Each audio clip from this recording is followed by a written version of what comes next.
3, 2, 1.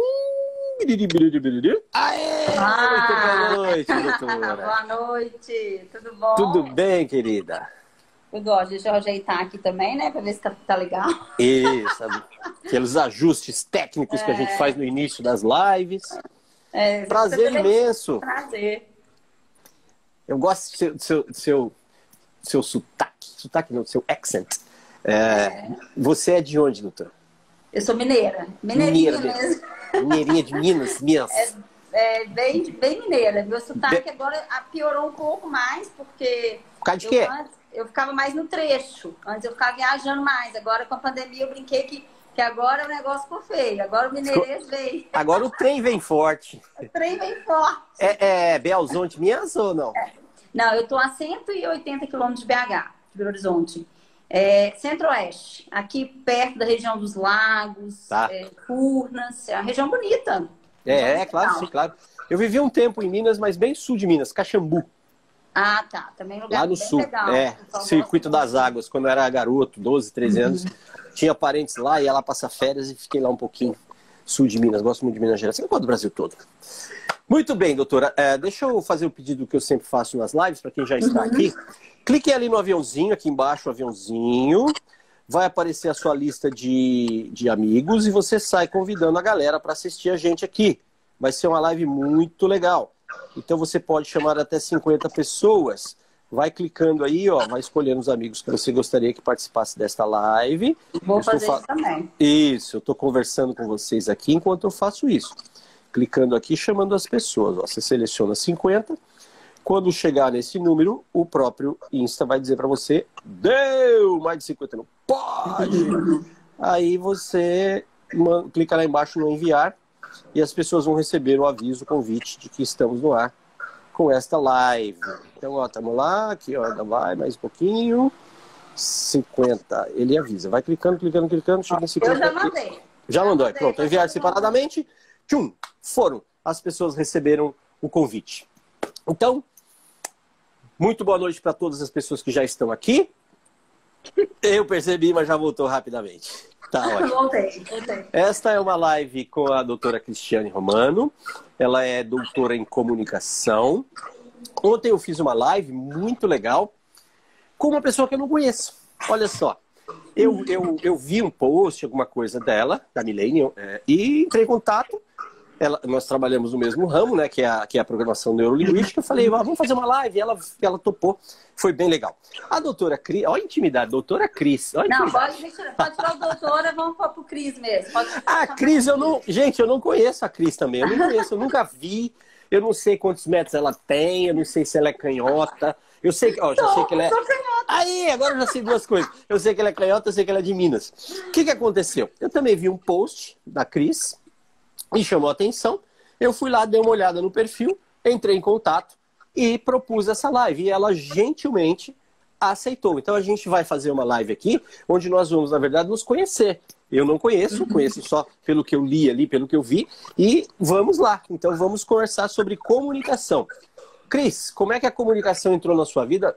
Claro, a gente desde que nasce se comunica. Eu digo a comunicação formal mesmo, enquanto ciência, enquanto profissão. Como é que isso entrou na sua vida? Onde é que você começou a trilhar esse caminho? Olha, então primeiramente, gente, obrigada à audiência aí do Castilho. É muito gostoso a gente ter pessoas que querem compartilhar todo esse conhecimento. E ontem eu assisti a live, adorei. Eu só não fiquei mais porque meu filho estava em cima de mim, querendo que eu largasse o celular. Eu falei, gente, eu vou ter que sair. Mas filho é filho. Se for gravado, eu quero assistir, porque eu achei muito legal. Filho é prioridade, tá certo. E foi muito bacana. Então, isso que você está fazendo, de chamar pessoas que não conhecem, eu acho muito legal, muito bacana mesmo.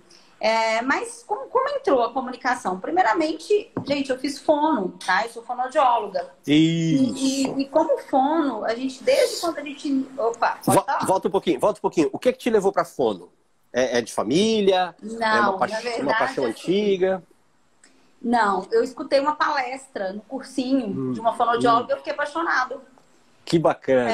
Eu falo que essa pessoa, que eu nem lembro mais o nome, porque eu era muito nova. Não, eu não sou velha, tá, gente? Mas você continua nova. Você era mais nova, né? Era mais nova. Mas eu tava 18 anos, 17 anos no cursinho, e eu lembro que na hora que falou assim, quando você fizer, se você fizer fono, você vai cuidar das pessoas e vai trabalhar muito com a comunicação. Aquilo ali, meu olho já brilhou. E aí fui fazer fono, eu ia fazer odonto, passei em odonto, e aí quando eu passei em odonto, meu pai não tinha condição de pagar a faculdade para mim, que era uma faculdade particular. Uhum. E a outra opção era fono, que ele tinha condição. Aí eu falei, pai, mas eu quero fono. Eu quero fazer fono. É uma coisa que eu queria. Porque odonto, meus irmãos são protéticos, aí tem aquela questão de seguir. Mas eu falei, não, eu vou para fono. Foi a mais assertiva decisão da minha vida, porque eu sempre fui apaixonada. Porque tem muita gente que faz por falta de opção, né? Isso, Fono, físio, isso. Coisa que tá na moda, né? De repente tá na moda fazer tal profissão. É a personagem da novela, ou a sociedade tem alguma coisa que chama, ou os amigos, né? Ah, vamos fazer medicina? Bora! E depois vai lá e descobre que não é bem isso, né? E não, o meu foi porque eu vi mesmo que era bacana. E desde a faculdade começava, por exemplo, as disciplinas que eu mais me identifiquei, voz. Aí tinha um curso lá de aperfeiçoamento que pagava, vamos supor, na época para aluno, é complicado você pagar curso de aperfeiçoamento. Muito. E eu lembro que eu juntava dinheiro ali de livro que meu pai, que eu tinha que tirar xerox, tirava, juntava e fazia os cursos de aperfeiçoamento. Então, o primeiro curso que eu fiz foi de oratória. Olha que bacana. Sempre gostei, sabe? Até eu era muito criticada. Nossa, mas pra que você vai fazer esse curso? Deixa você formar. Vamos pra festa. Eu brincava. Eu vou pra festa, mas eu também vou fazer o curso. Aí comecei a identificar tanto com essa área que aí desde a faculdade eu já comecei a estudar mais a fundo a voz. Então, TCC voz. Depois acabou a faculdade, eu fui para aperfeiçoamento em voz. E aí aqui em Arcos é a capital nacional do calcário. Ó, gente, tem 40 mil habitantes, mas nós temos aqui a PUC, Minas, tem aqui. Oh. E aí aí eu fui, o primeiro convite que eu recebi foi uma palestra para ministrar dentro da PUC, para 250 pessoas. Eu até conto isso nas minhas palestras, que foi o meu primeiro sim. E aí eu comecei a atuar dentro da PUC na TV Intervalo. Vamos lá. Não, tá tudo certo. É só que, assim, eu sou jornalista. Minha primeira graduação foi jornalismo. Então, a gente tem a cabeça treinada para perguntas, né? E depois psicologia. Então, eu tenho 2 treinamentos, né? Como jornalista, entender o para quê. E como psicólogo, entender o como, o processo, né? Sim. Quando te convidaram, Cris, para essa primeira palestra, como é que foi para você? De cara, você falou, deixa comigo que eu vou estar de boa? Ou você tremeu? Eu tremo sempre um pouquinho, mas eu sempre penso o seguinte, eu vou fazer de tudo para dar certo. Sensacional, sensacional. A minha pergunta, na verdade, não foi para você. Quer dizer, a pergunta foi para você, mas a resposta não é para mim. A resposta é para as pessoas que têm medo de falar em público e acham que nós, comunicadores, temos dom, nascemos para isso, que a gente vai e fala numa boa. Não, a gente treme. Treme muito.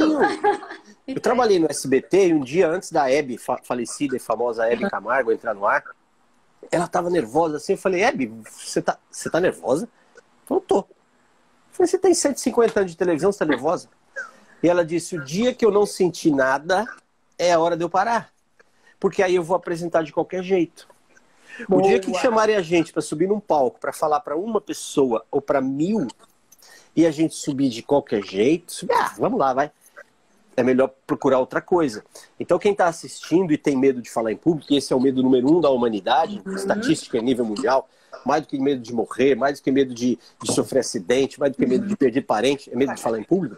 Entenda que os faladores em público profissionais, nós também trememos. A diferença é o que a gente faz depois, entre o tremer e o falar, tem um processo que a gente...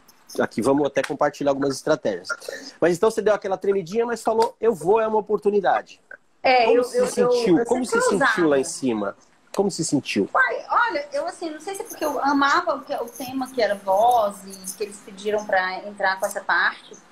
Eu tremia. Hoje eu nem faria como eu faço. Eu até conto isso nessas palestras, nos treinamentos. Gente, eu não faria como eu fiz hoje. Eu fui de branco. Tinha atendido, a palestra era à noite, eu fui super chique de branco.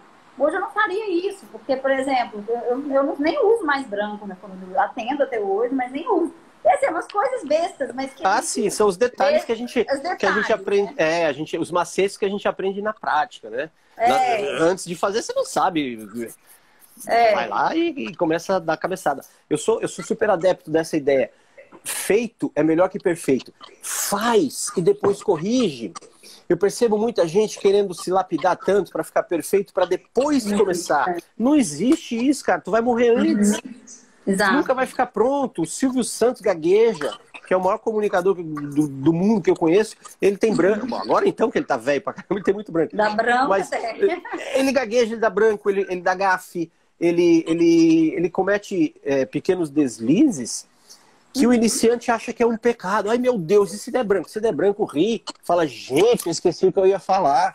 Mostra para as pessoas que estão te assistindo que você é humano, igual a elas. Você não é um robô que tá ali com texto. Você não é um ator. Ator tem branco em cena. Vai com o texto decorado, né? E papapá. E aí entra o jogo de cintura, um ator não vai falar, gente, eu esqueci, né? Sei lá, de repente fala. Mas ele vai buscar, assim, ó, a história. Eu tava falando de quê? Qual é o contexto? E continua. Ninguém morre quando tem branco no palco, né? Ninguém morre. Não, e é interessante que nessa, você fez a pergunta na palestra, dá um friozinho na barriga, até hoje, vou entrar em lives, eu fico, gente, eu quero, né, para pensar que eu quero atingir mais pessoas, né, eu quero ser bem, falar bem. Claro. Sempre tenho o meu caderninho, minhas anotações, porque eu gosto de ter os insights. Então, se eu falei alguma coisa aqui que eu acho que eu posso acrescentar, se tem alguma pergunta, enfim.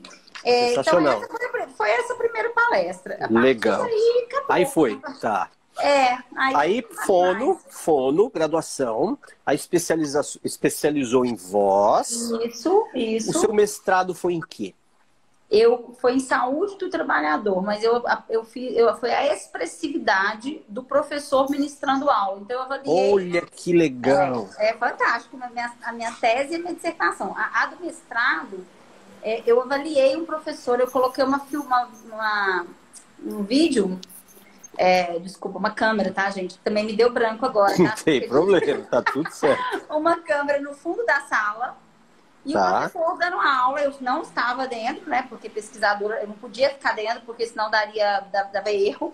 Da interferência. Aí acabou a filmagem, acabou a aula, eu peguei aquele vídeo, que dava quase 6 horas, peguei 2 minutos no início, 2 minutos no meio, 2 minutos no final, e avaliei voz, corpo, conteúdo, postura, tudo, gestual, que é a expressividade, que é recurso de voz, entonação, respiração, tudo, velocidade.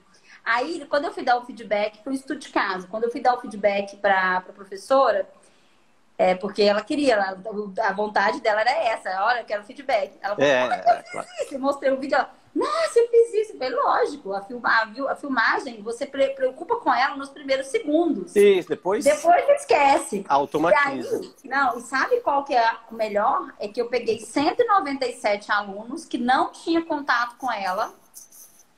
E peguei esse vídeo, mandei para todos esses alunos, eles fizeram a avaliação da forma deles, né? Lógico, assim, eu coloquei uma linguagem. Muitos falou o seguinte, olha, um falou assim, teve uma observação, a professora é muito boa, mas a voz é muito estridente. Ótima professora, porém, poderia falar mais abertamente. É aí que eu vi o processo que as pessoas sabem falar, tem conteúdo, mas não tem expressividade. Que não tem trabalho hoje. Forma, sensacional, sensacional. E aí foi lindo, né? Aí olha só que doideira. Agora, como jornalista, acho que você vai me perguntar o que eu fiz depois, né? Mais ou menos. Você publicou sua tese, sua dissertação? Isso, tá publicado. Se você colocar, tá no banco de dados da USP, tá? Se você colocar doutor Cristiane Romano, Cristiane da Conceição Romano, colocar mestrado USP, você já vai cair na minha dissertação. Tá tudo lá, tudo bonitinho, passo a passo do que eu fiz. E até, inclusive, eu tive que estudar sobre filmagens, para saber o que dava certo, o que não dava certo, o que podia influenciar, não influenciar. E aí, passado-se um mês, Castilho, eu tive uma... Aí, assim, no dia da minha defesa, minha orientadora me fez uma proposta, que era para aplicar. Na verdade, a proposta foi porque eu fiz a venda para ela, tá, gente?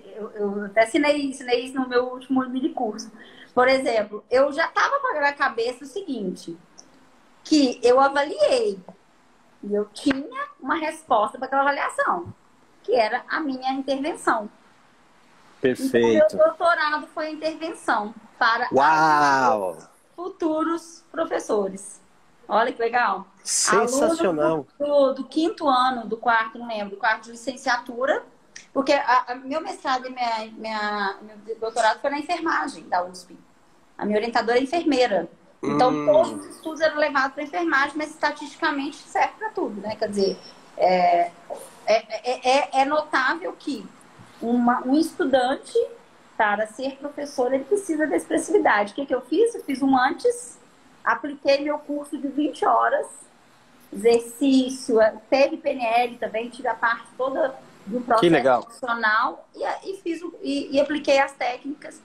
E aí eu tive, então, a tese do doutorado. Sensacional, sensacional. Foi muito lindo. Aí que é o resultado, né? Tem meu livro. Vou pegar ele aqui, peraí. Pega aí o livro aí, vamos ver o livro da doutora. Presente, tá? Depois você passa o endereço. O melhor presente de todos aí. É bom, tá invertido, né? Tá em selfie. Lê o nome, lê o título para nós, doutora, por favor. Chama Coach Communication. Aprenda a falar em público e assuma o palestrante que há em você. Aí, que legal. Na verdade, é um manual prático. Tem exercício. Quem tiver interesse, me chama depois no meu inbox. Que a gente manda com dedicatória para todo mundo, tá, gente? Uau! Olha só, mais importante assim, do livro, porque é o seguinte, a tese ela é muito científica. Claro. Então, por exemplo, quem está acostumado a ler a parte científica vai gostar, vai falar, olha, eu tenho passo a passo do que eu fiz, até o formato das cadeiras, como deveria ser quando a gente vai fazer o curso, por exemplo. Aí, o livro, eu quis fazer uma linguagem que qualquer pessoa possa ler. Então, se eu pegar meu livro aqui, vou pegar aqui uma parte bem prática, só para vocês verem. Eu tenho aqui, ó, exercício, ó. Tá vendo? Exercício. Exercício para a pessoa fazer. Entonação, dicção, velocidade. Então, eu quis fazer isso. E o Coach Communication, não sei se você vai perguntar. Se eu já tô na frente. Tá, não tem problema. Segue o barco. Não, e assim, foi legal, porque quando eu comecei a estudar a parte técnica, eu vi que uma parte comportamental doía, né? Doía, assim, gritava. Porque a gente sabe que só tecnicamente, você que trabalha com programação neurolinguística, e ontem, tudo que vocês falaram, eu assino embaixo, é isso mesmo, é bacana demais, eu sou apaixonada pela PNL. Só que quando eu descobri o coaching, eu não tinha descoberto a PNL, eu descobri o coaching depois. Não, mentira, eu descobri o coaching. Coach primeiro. Primeiro. Tá. Aí eu fiz o coach, só que eu percebi que o coach tinha muita coisa de PNL. Né? Usava muita coisa. Aí o que eu fiz? Fui buscar formação em PNL. Aí eu fiz vários, fiz mais. Sensacional. O que eu fiz? Peguei tudo e apliquei, juntei e desenvolvi um método que chama Coach Communication. Que dentro desse método eu trabalho o comportamento e a técnica, que aí junta o que eu faço, que é tudo que eu faço. Então a pessoa chega com medo de falar em público.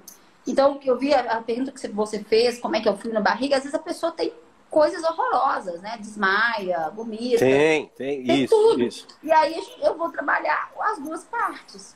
Né? Então, ela vai ter ali aquela questão ali da comunicação, mas ela vai ter que trabalhar o comportamento, algum bloqueio, algum acontecimento ali que bloqueou. E só que não é terapia, gente. Eu vou direto ao ponto. O que você está acontecendo? E vai. E aí, o que acontece? Diante disso, eu começo a perceber que isso foi muito bom. E aí, em 2010, eu fui e patenteei essa metodologia. Né? E aí, hoje tem um livro, patenteei. E assim, a ideia, futuramente, é um dos meus sonhos, é formar trainers para replicar o seu método. Mas para isso, Castilho, você me entende que eu até escutei vocês falando que não é um cursinho simples, né, de um final de semana. Eu vou ter que ter um professor de PNL, eu vou ter um professor de coaching. Então, eu quero muito fazer essa formação, mas eu não quero fazer uma formação só online. Eu quero formar uma pessoa para levar meu legado. sabe? Para pegar isso aqui, pegar isso que eu estudei há 20 anos, gente, esse tempo aí que vocês estão escutando mesmo. Gente, vocês que estão, pessoal que está aí assistindo, entrando, comentando, vocês estão entendendo a dimensão desse papo, dessa conversa? Eu sou trainer em programação neurolinguística. A PNL ensina a gente a modelar pessoas de sucesso. Então, o que é modelar? É ter como modelo. E o que é sucesso? Sucesso é todo aquele que atinge o ápice ou está a caminho disso na sua área de atuação. Eu moro num prédio que o jardineiro que cuida lá de fora, ele é um sucesso que ele faz. Porque eu, com toda a minha formação acadêmica, eu não sei cortar grama igual ele. Ele é um sucesso do que ele faz. Ele tem muito para me ensinar. Você que tá vendo essa live aqui, nós estamos com uma doutora em comunicação. Não é pouca coisa isso, gente. Ó, para ela começar a graduação, ela fez fono. Aí eu já não sei. Cris, fono é 4 ou 5 anos? São 4 anos. 4 anos, né? Ela fez 4 anos. 4 anos integral. Integral, não é 4 anos. Então é 8. Vou pensar, é bem puxado. Porque, por exemplo, eu fiz psicologia, são 5, mas é meio período. Como é que fala? Um período. Eu fiz 4 de jornalismo também, só à noite. Eu fiz 5 de psicologia, só à noite. Então ela fez, olha, 4 anos de fono integral, o dia inteiro. Veja quantas horas dá isso de estudo. Depois ela fez o estudo de voz, depois ela fez aperfeiçoamento, depois ela fez um mestrado. São mais aí 2 anos de estudo.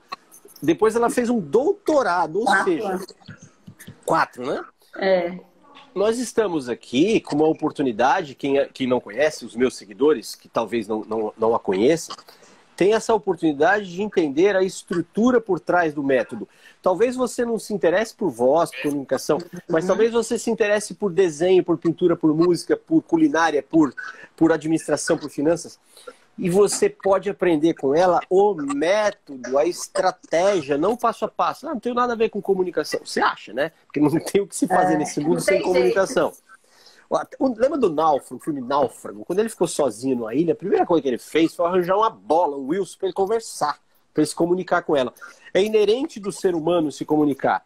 Não importa qual a sua área de atuação, você, amigo ouvinte, você vai se comunicar. E aqui nós temos aqui a honra de ter conosco uma doutora em comunicação explicando como ela fez, o método que ela desenvolveu e quais são ainda os planos futuros. Quer dizer, ela não chegou lá, está a caminho. Isso é muito bom, porque quando a gente acha que chegou lá, a gente para, né? Já cheguei, atingi o topo, aí para. É muito bom a gente continuar. Eu até, por exemplo, eu passei por uma fase de ser mãe, eu tenho um filho de 5 anos, e quando eu tinha a proposta para o pós-doc, eu neguei, porque foi o primeiro momento que eu neguei o estudo. Eu falei, não, agora eu vou ser mãe de verdade no sentido assim, agora eu não vou conseguir estudar, trabalhar e ser mãe. Então eu optei por esperar um pouquinho. Tanto que agora estou voltando em contato com o pós-doc para ver, analisar o que eu vou fazer. Inclusive, dos pontos que eu queria trabalhar, essa questão de como vai ficar a comunicação agora, com a pandemia, é um ponto que talvez eu deva pegar alguma coisa nesse sentido. Mas eu fiz muito curso fora. Eu tenho uma meta, sabe, Castilho, de estudar, por exemplo, de ter um curso por ano internacional e vários nacionais. Então, eu compro muito curso, eu gosto de estudar. Inclusive, agora online. Então, assim, formações de coaching, de PNL, bilhões. Vamos falar do online, Cris. Como é para você, que é uma especialista na linguagem da comunicação, como é para você perceber essa mudança de formato? A linguagem que se usa no online é diferente da linguagem, óbvio, da linguagem verbal e da linguagem escrita, manuscrita. Como que é para você ver as pessoas escrevendo VC, PQ, KKK? Como que é para um linguista ver uma coisa dessa? Para um comunicólogo, perdão? Na verdade, assim, eu tento, eu vou mais pela essência, eu tento nem observar muito, não. Mas o que está me deixando agora muito incomodada? Assim, eu fico um pouco, até vou te falar, acho que até um pouco de medo e frustrada, assim. quantas pessoas que não têm formação, não é nem nenhuma, tá, gente? Porque às vezes a pessoa não tem estudo intelectual, mas ela tem uma formação de experiência maravilhosa. Tem sabedoria. Tem sabedoria. Mas o que eu tô muito preocupada, a palavra é essa, preocupada, tá? Porque é uma coisa que eu já tentei, a gente já conversou em outras reuniões para ver que a gente... Que é o seguinte, é a questão do plágio. A gente tem até um movimento que, se você depois quiser entrar, tá na página da Regiane Touí, que é o movimento antiplágio. O que acontece? Gente, não tem problema nenhum você modelar, como o Carlos falou. Quem quiser pegar meu livro e me modele, mas... Modelar é uma coisa. Cristiano Romano, copiar é outra. Copiar é outra. E aí, com a rede social, com as informações, excesso de informações, eu tenho artigos meus que tem mais de 80 mil visualizações no meu blog, que é artigos, por exemplo, dicção. Eu sei que teve pessoas que pegou ele inteirinho, praticamente, e colocou ele no Instagram. E ele está no YouTube, não está no Google. E várias outras questões minhas. Enfim, eu já vi, como eu vi de várias pessoas. O que eu quero dizer, gente, não é nem a minha preocupação de só me copiar, não. Porque isso é ruim até para a pessoa. A questão, gente, é a informação errada. Isso. Que está acontecendo agora.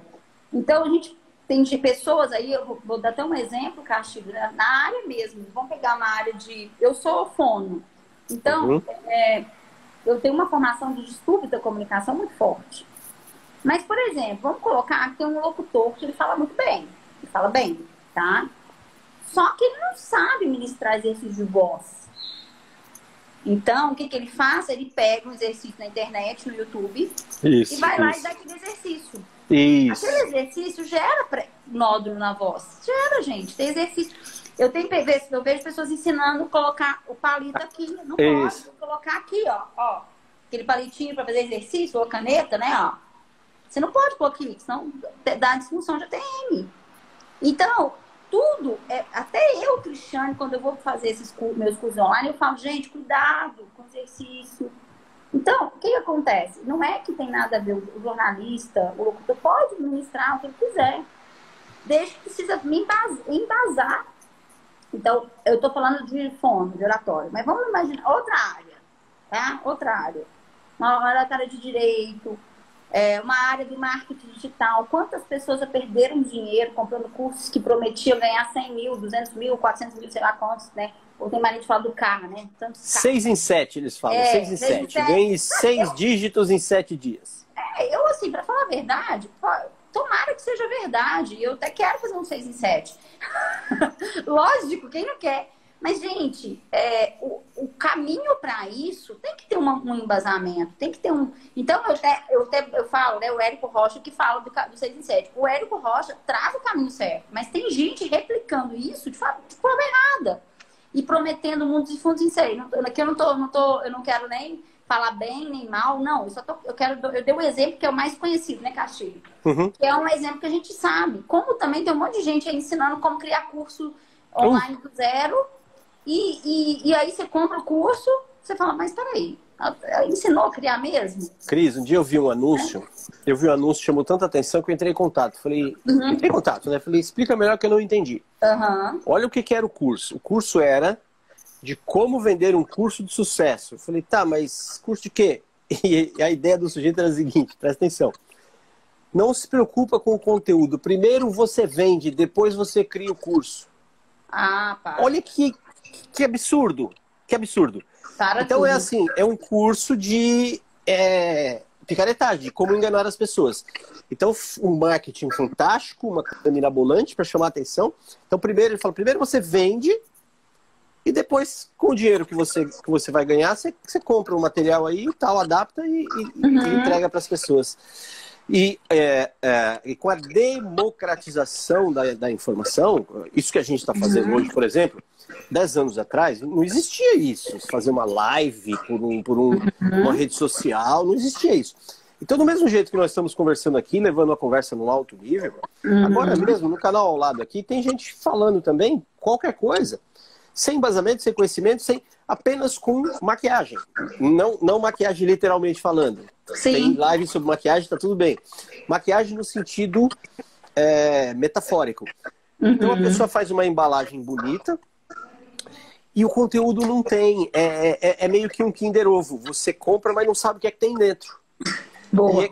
E com essa democratização, literalmente qualquer um oferece qualquer coisa. E se esse qualquer um tiver a habilidade de fazer um marketing bem feito, um site bonito, uma página de captura bem atrativa, ele vai pegar dinheiro para colocar tráfego, né? Porque dinheiro para colocar tráfego. Isso, vai fazer uma audiência artificial, fazer um engajamento artificial. E vai pegar muita gente. Isso é terrível, porque aí o profissional sério, ele está concorrendo com esse tipo de gente. A gente, quando lança um curso, seja online ou seja presencial, a gente está concorrendo com um monte de Kinder Ovo. E o consumidor, talvez ele não tenha esse discernimento, ele acaba comprando um Kinder Ovo da vida, depois ele vê o nosso anúncio e fala, deve ser porcaria também. Exato, pode ser. É desafiante, desafiante, Cris. Mas assim, a gente tem que encarar, a gente não pode se entregar. Você com toda essa bagagem cultural aí, acadêmica e etc., você precisa insistir, você precisa continuar, mesmo com tudo isso, porque eu acho que, no final das contas, o mercado peneira. E já tá, né? Já tá assim, a gente já percebe que antes colava mais, né? As coisas colavam, as pessoas colavam, que eu digo assim, às vezes um curso, porque, por exemplo, se você pegar hoje um curso, eu vejo às vezes curso de oratório de R$97, isso, eu falo, gente, não, o meu não é esse valor. Isso. Meu curso, ele vai ter ali 50 horas, ele tem muita técnica, tem muita coisa, então não vai ser, né? Não vou concorrer, tanto que já tem pessoas que entraram em contato comigo para lançar o curso, não, coloca o curso 297, não, gente, meu curso não pode ser menos que R$600 de jeito nenhum, né? Ele é 1.194, por exemplo, mas a gente está dando desconto. Mas por que eu estou te dando esse exemplo? Porque às vezes o pessoal quer ganhar mercado. Eu já tenho mercado, tá, gente? Eu já tenho 20 anos. Eu estou comentando isso com vocês porque o Castilho falou do que me incomoda online. O que me incomoda não é nem é o que estão fazendo com a cabeça do ser humano. E você, como jornalista, você sabe. As pessoas levam para fake news. Eu vejo pela minha mãe. Minha mãe, antigamente, ela não tinha acesso ao YouTube. Agora ela fala, menina, eu vi isso. Tá na internet, é verdade. Tá na internet, é verdade. Exato. E aí, até quando que a gente vai... Então, assim, só que peneira mesmo. Tanto que hoje... eu tenho, como Castilho, a gente dá muito treinamento. Eu não parei na pandemia, né? Não parei. Graças a Deus, eu fiz meu curso online, tenho curso online, mas eu continuo com as minhas empresas, com a imersão, ao vivo, continuo com meus trabalhos que eu continuar. Então, eu já tenho uma referência offline de mais de 30 mil clientes, por exemplo. Não é online, não. 30 mil clientes é presencial. Mas então a minha preocupação é a gente ficar no mesmo, talvez no mesmo balaio. Mas aí você falou uma coisa, né? Tem a peneira. Então, a peneira. Eu acho que de imediato, assim, quando lançam uns Kinder Ovo da vida, impacta, entre aspas, prejudica a gente, entre aspas, mas aquilo que não tem consistência não dura. É uma frase antiga, não dá para enganar, não dá para enganar todo mundo todo o tempo. Não. Você pode enganar de imediato ali, lança uma cortina de fumaça, um curso mirabolante com nome... Bota quântico, né? Tá na moda. Botou quântico no nome do curso, o nego fala, opa, esse é bom então, porque é quântico. E o marketing feito e não sei o que lá, e a geração mais nova que domina com habilidade incrível a internet, os meios, as redes sociais, sabe mexer nisso, naquilo, outro, faz uma fumaça, mas não tem conteúdo, não tem consistência. E, então eu acho que a gente, entre aspas, perde na largada, mas são cursos de 100 metros e os nossos são de maratona, né? A gente acaba depois levando isso mais para frente. Tá bom. Cris, quem são os seus clientes? Quem que te procura e quais são as dores deles? O que eles buscam que você ajude a resolver? Olha, vamos supor, eu tenho 3 tipos de clientes, tá? Eu tenho um cliente corporativo, que são as empresas que procuram por falhas na comunicação. Tem um dado muito importante que mais de 65% das empresas têm dificuldade internamente por causa da comunicação. Então, mais de 65% é muito alto esse número. Enorme, gigantesco. E agora vai ficar mais alto. Desculpa falar, mas vai ficar. Eu tenho certeza disso. Então, o corporativo é isso. Me procura para trabalhar comunicação, liderança na comunicação, oratório, tudo que é liderar, comunicação e oratório e liderança, eu estou no meio. tá? Nem tudo de liderança, tá, gente? É relacionado à comunicação. Tá. Tanto que hoje eu fiz um post sobre isso, né? Todo mundo, quem fala tudo não fala nada. Então Eu vi. Isso, né? isso. Eu foquei na comunicação e na oratória, então eu amo isso. E eu tenho um cliente de fono, que é aquele cliente executivo, ou um cliente que quer melhorar a gagueira, fala. Eu hoje sou mais focada na voz, mas eu ainda, minha aventura atender criança, hoje eu atendi 2 crianças. Olha só. Eu gosto, sabe? Mas às vezes por causa do tempo eu não consigo. E criança com o quê? Com tartamudez também, não? Olha, muitas crianças têm às vezes atraso de fala. E hoje eu não ponho mais a criança em atendimento. Assim, quando ela tem 2 anos, 2 anos e meio, eu coloco os pais em atendimento. Então, eu faço coaching e entro aí com as ferramentas de PNL. Aí também não atendo criança muito pequena. Os pais é que são os terapeutas, porque eles estão ali com a criança muito mais tempo, óbvio, no dia a dia, e eles têm muito mais tempo e estratégias para direcionar esse tratamento, digamos assim. Aí esse é o de fono, mas tem aí eu também, como sou coaching, eu gosto muito do coach executivo, às vezes a pessoa me procura por um coach de oratória, de comunicação, e a pessoa depois termina o trabalho de oratório, de comunicação, fala, Cristiane, eu quero trabalhar a carreira.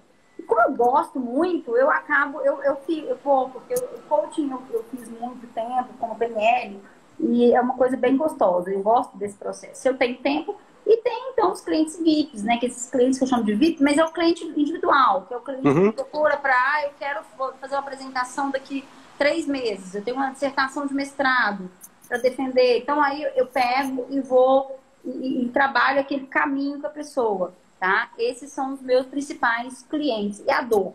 Muitos é medo de falar em público, muitos eu preciso comunicar e as pessoas me entenderem. Eu acho que eu não comunico bem tanto quanto eu gostaria. Às vezes o líder, ele fala, eu até falo, mas eu gostaria de ser melhor. Então, assim, as dores, ela é bem variada, sabe? Tanto que na hora que a gente vai escolher a nossa persona, eu tenho muita dificuldade nessa...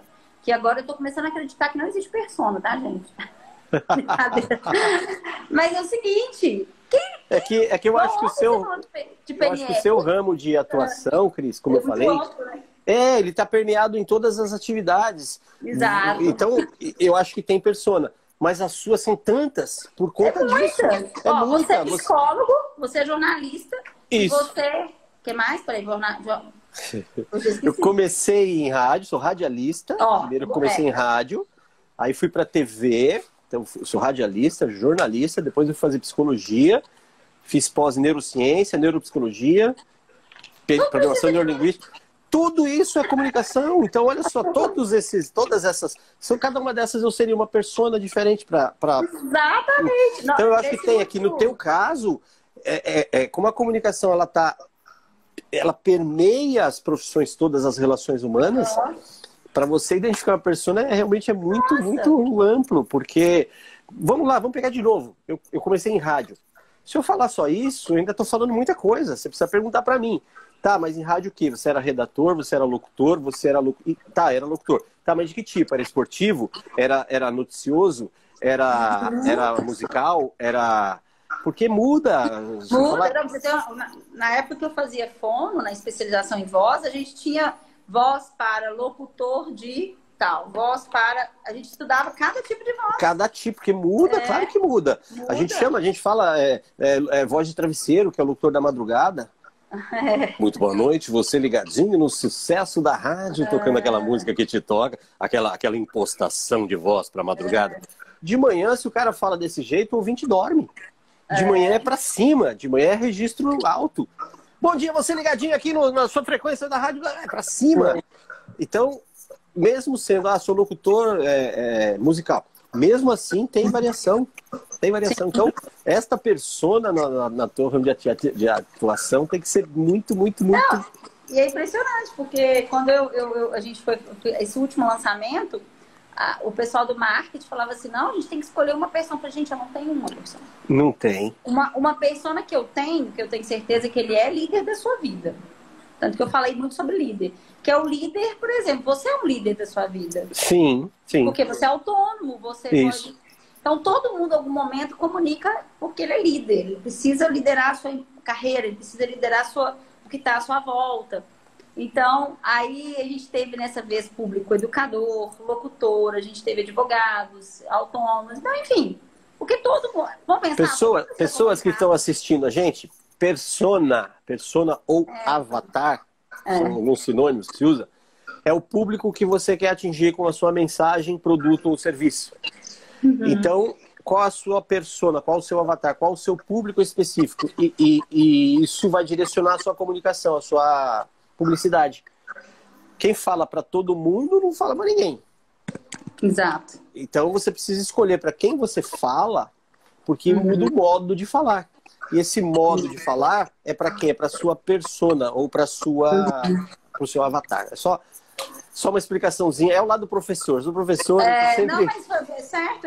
traduzindo isso, porque às vezes a gente entra numa linguagem técnica que eu e você estamos muito habituados.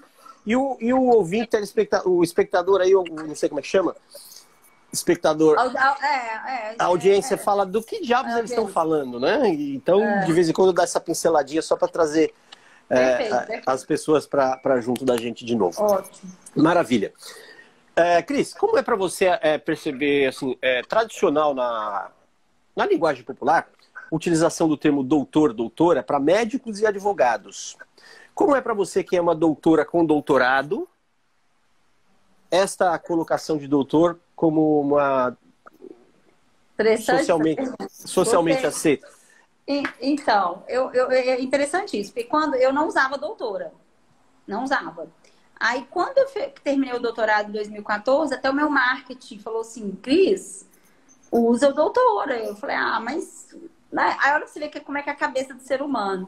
Na hora eu falei, nossa, mas talvez as pessoas vão me achar... Olha só, o que eu pensava. E eu era sempre, como fonoaudióloga, as pessoas têm um hábito no interior de chamar de doutora. E eu já não gostava. Isso. Na minha placa, nas minhas placas, sabe? Tudo quando era reportagem, eles vinham com doutora e pediam para tirar. Quando eu fiz o doutorado, terminei, eu falei, agora sim. Agora sim pode usar.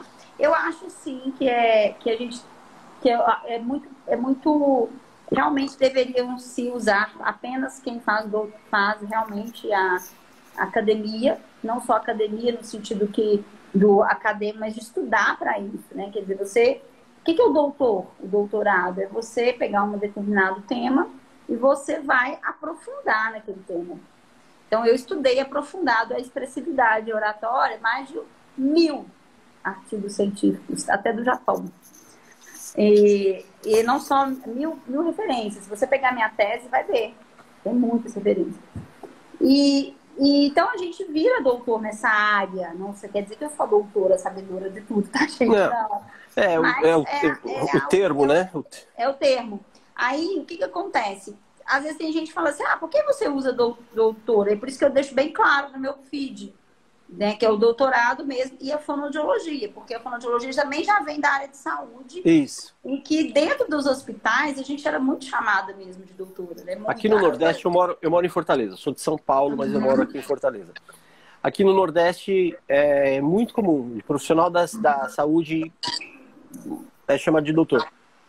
Eu sou psicólogo, minha esposa é psicóloga, doutora. Exato. Então, eu entendo assim que para os interiores a pessoa ter chegado a uma formação acadêmica já é algo para os interiores do Brasil, já é algo de reverência. Olha, é formado, é doutor, D-O-T-O, doutor. E aí isso veio um pouco para as capitais também, né?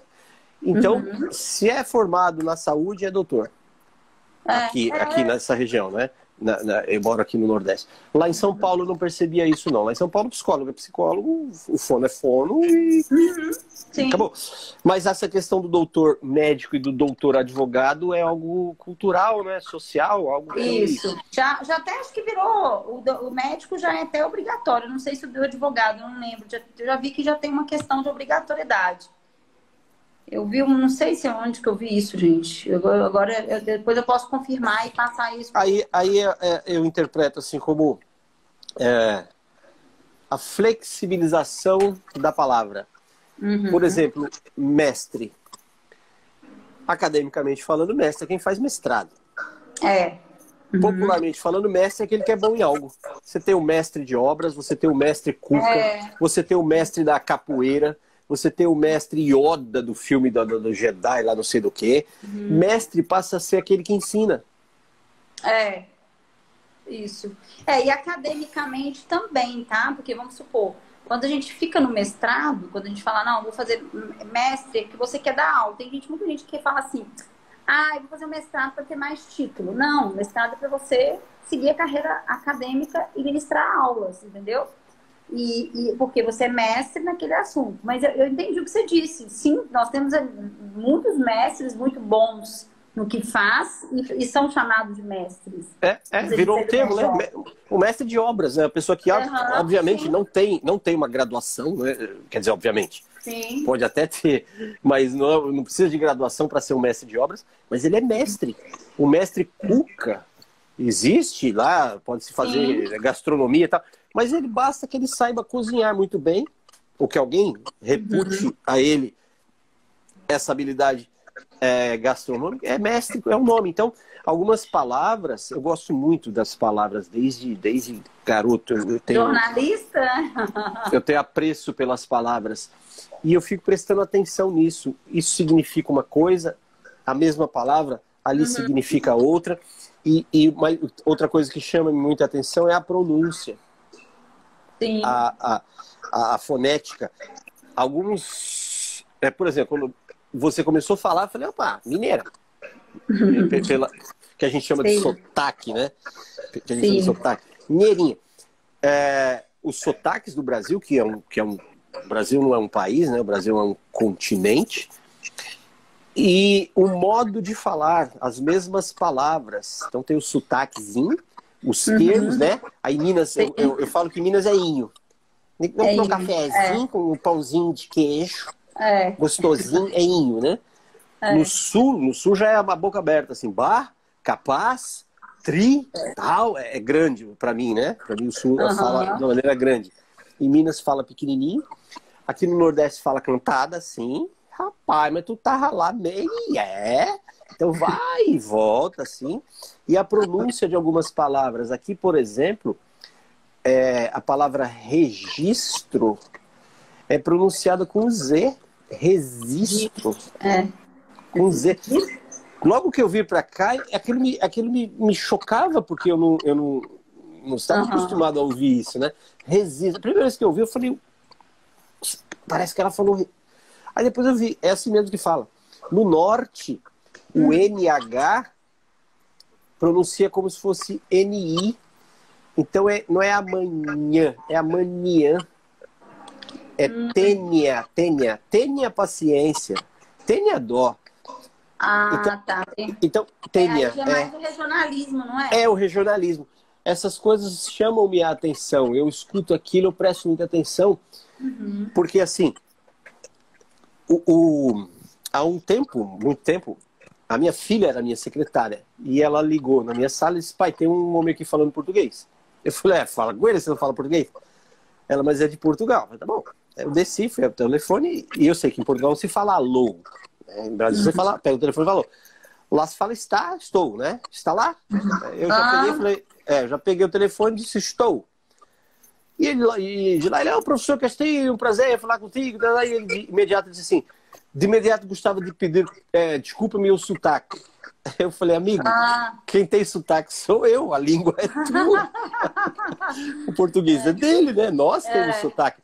Mas o ser humano em geral, a gente tem essa característica de achar que a gente fala certo e o outro fala errado.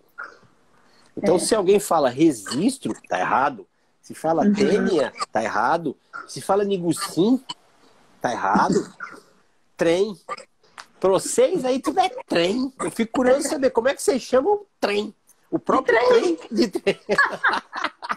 De trem mesmo. Nós temos essa característica. A característica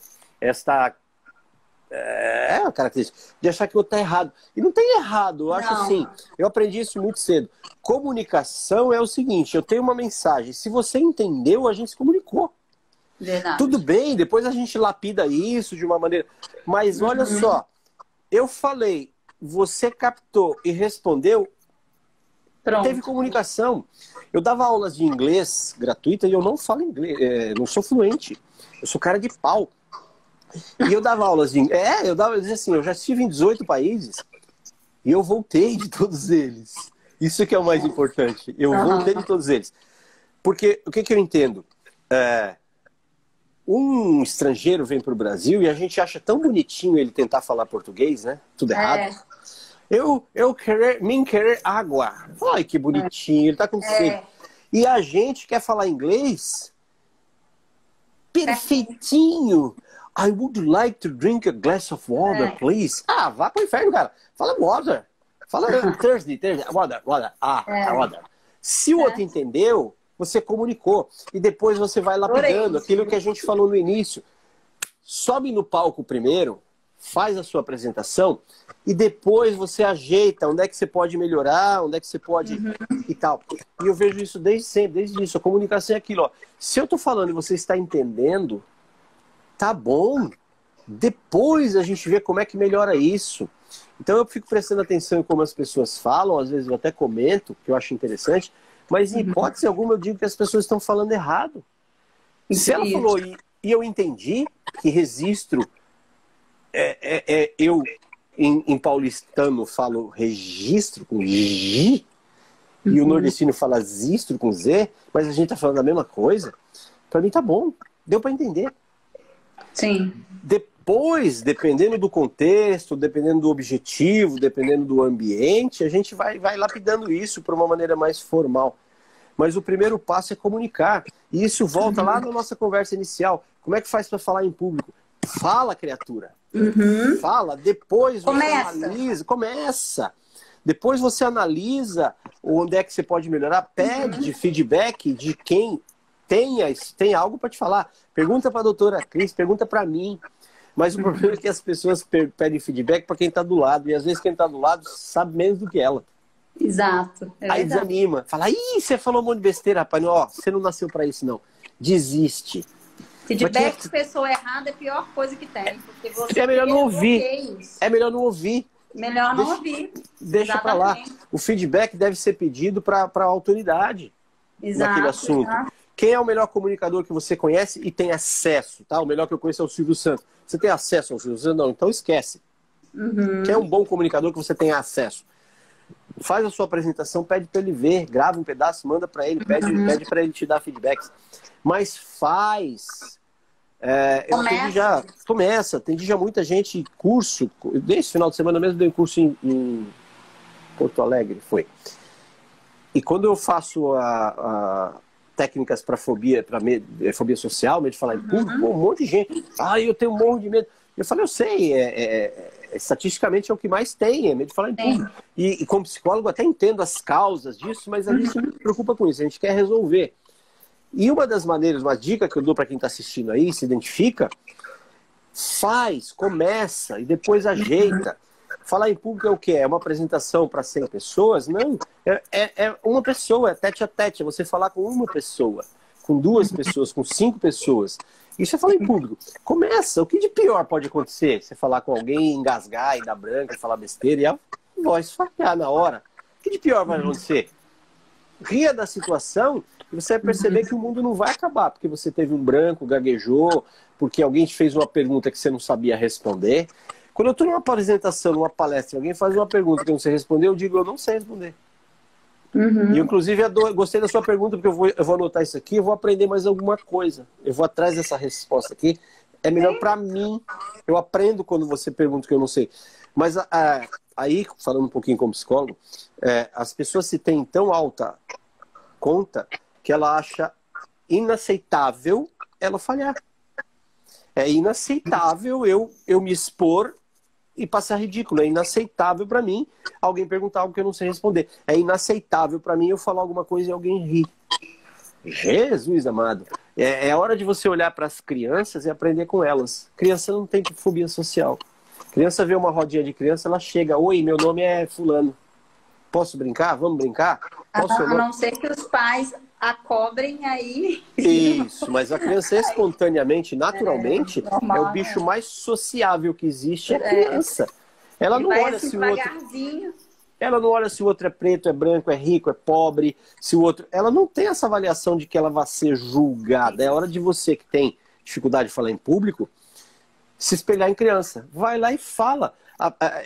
Eu passo essa dica para os meus alunos, clientes, enfim, seguidores, etc.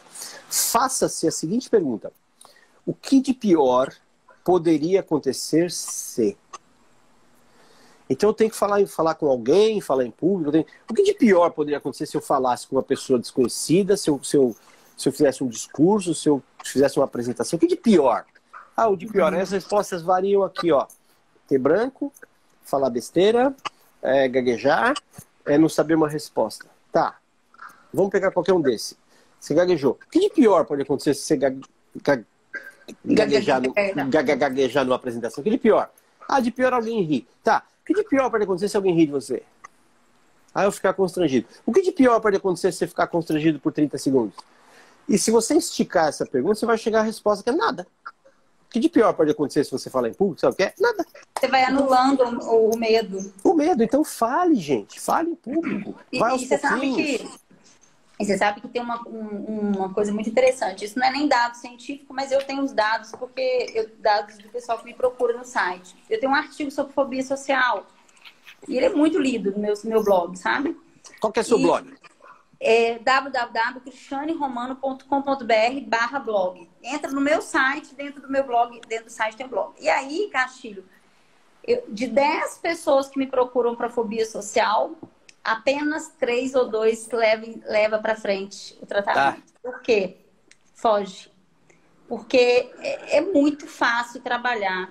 É muito fácil, assim. É rápido, é um trabalho gostoso, que dá resultado. Só que o que eles fazem? Inclusive da África. Eu tenho muito cliente na África, sabia? Porque olha lá que bacana. Lá é um dos índices maiores de julgamento e fobia, né? Eles têm muito... Não é medo de falar em público, mas medo de ser julgado. Isso, o medo de falar em público é resultante do julgamento, da ideia do julgamento. Não é nem do julgamento em si. Eles não falam assim, eu tenho medo de falar em público. Eles não falam. Eles falam assim... Ou eles me chamam de... Formadora. Isso, formadora. Que eles falam português de Portugal. Português de Portugal, Olha, formadora, eu tenho muito medo das pessoas me julgarem. Então, assim, acho muito legal. E aí fui descobrir, né? Fui estudar um pouquinho a cultura. Tem uma questão cultural ali bem forte. Mas só do que você está dizendo aí, esse pessoal que lê o artigo da fobia vem no meu site, coloca o telefone para eu entrar em contato. Aí a gente entra em contato, minha secretária, a gente entra em contato, faz uma entrevista para saber o que a pessoa... É como se fosse uma aplicação para saber o que ela quer, se é realmente comigo, ou minha irmã também é psicóloga, e aí pode ser que seja com ela. Enfim, a pessoa fala a primeira vez, fala, ainda fala que quer fazer, às vezes paga até uma avaliação, uma análise, uma consulta, depois desaparece. Agora, tem uns que já quer resolver, aí já fala, não, já paga as 10 sessões, fala aqui, ó, tá aqui, eu quero fazer tudo, porque eu não tô aguentando mais esse negócio comigo. Extremamente limitante não falar em público, extremamente limitante. A vida é falar com pessoas. E se você falar só com aquelas que você conhece, teu raio de atuação vai ser muito curto, vai ser muito pequeno. E eu percebo também uma coisa, com as novas tecnologias, as pessoas são muito eloquentes online. Não assim como nós, mas texto. Sim. É muito comum, Cris, eu dou curso, e quando tem gente jovem, isso é muito comum. Durante todo o curso eu fico pedindo feedback, né? E aí, tudo bem? Alguma dúvida? Alguma curiosidade? Algum comentário? O tempo todo, né? E eu percebo os jovens são os que menos falam. E é comum, ao final do curso, eles mandam mensagens desse tamanho. Adorei o curso, professor maravilhoso, aquela coisa que tal. E eu fico olhando aquele texto e falo assim, era aquela pessoa que eu estava olhando no olho falando, você tem alguma dúvida? E ele... Então a rede social está dando a oportunidade, né, da pessoa se comunicar de alguma forma, né? Mas ao mesmo tempo ela está reforçando o medo de falar em público. A pessoa não se expressa em público por conta desse fantasma do julgamento. E aí ela manda mensagem. Ela é muito as gerações mais novas são muito adeptas do texto. E ainda num texto empobrecido por conta dos emojis. Então é muito dedinho, é muita carinha, é muito... Joinha e tal, tal.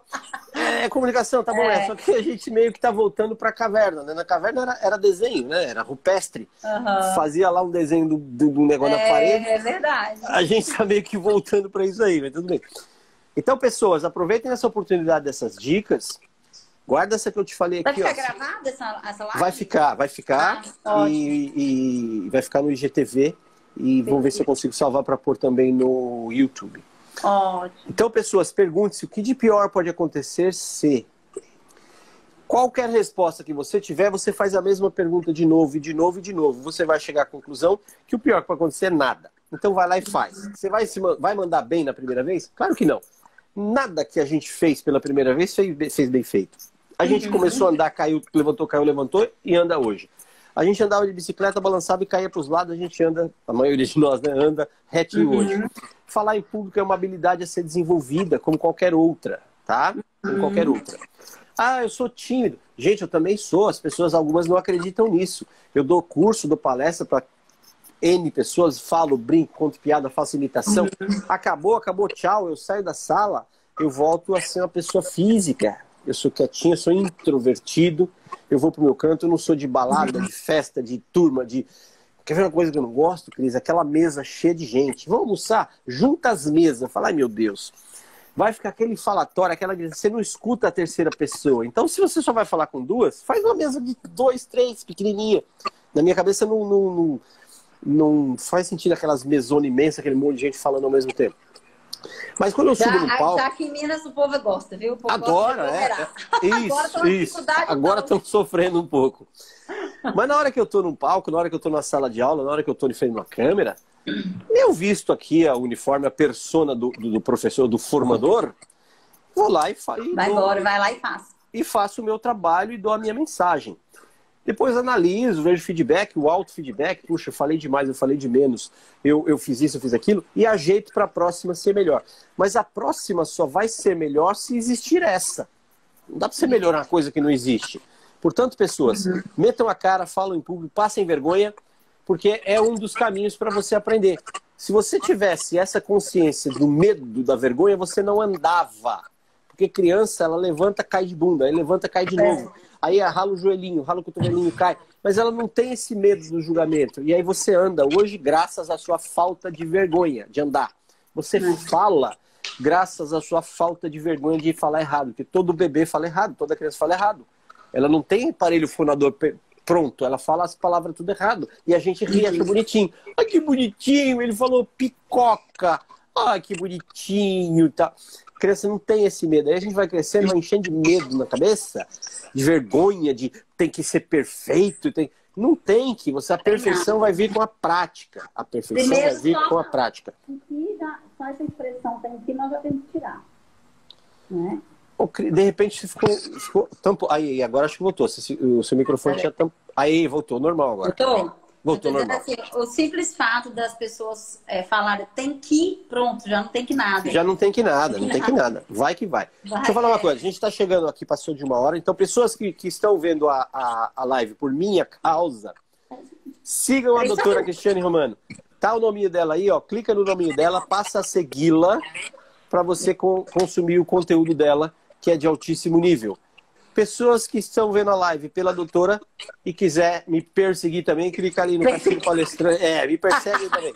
Persegue. Clica ali no Castilho Palestrante, que tem conteúdo também diário aqui no Insta e nas outras redes sociais. Doutora Cris, foi um prazer imenso bater esse papo. Muito grato pela sua generosidade de compartilhar todo esse seu conhecimento, essa sua bagagem. Parabéns pela determinação. Eu sei que a vida acadêmica no Brasil ela é pouquíssimo valorizada. Você é doutora, grandes coisas. Grandes coisas. Eu não sou e a pessoa acha legal não estudar. A pessoa acha legal não... Enfim. Deixa pra lá. Parabéns pela sua trajetória, pelo seu trabalho. Aqui no IGTV e principalmente no YouTube eu vou colocar o seu site Que lá tem o seu blog, né? Lá tem tem o seu material todo, tá bom? Então, muito obrigado. Fique à vontade aí para as suas considerações finais para esse debate isso aqui. Olha, gente, foi muito bom. Foi um bate-papo muito gostoso. Obrigada, viu, Castilho, pelo convite, por me dar essa oportunidade de falar. Eu só quero deixar uma consideração. Busque a sua oratória com liberdade, que é se comunicar com paz interior, com expressividade e gerir suas emoções. E aí, estou aqui à disposição para vocês conhecerem mais essa oratória com liberdade. cristianoromano.com.br tem curso online, tem curso presencial para você que quer falar bem, falar com desenvoltura, falar com expressividade. Próximo vai ser você que vai tomar um café comigo, um café com comunicação, tá? Sensacional. Vai ser a próxima temporada, vai ser a partir de semana que vem. Já estou pegando já pessoas, já vou te avisar. Tá maravilha, bom? maravilha. Valeu, gente. Curte e compartilha esse vídeo. Lembra de se inscrever no canal. Só clicar aqui embaixo, ó, no inscreva-se em vermelhinho, ativar o sininho para ser avisado de quando tem vídeo. Tem vídeo todos os dias com esse conteúdo, como você viu, com esse nível de informação, como o de hoje com a doutora Cristiane Romano, doutora em expressividade e comunicação, tá bom? Nos vemos nos próximos vídeos. Hasta!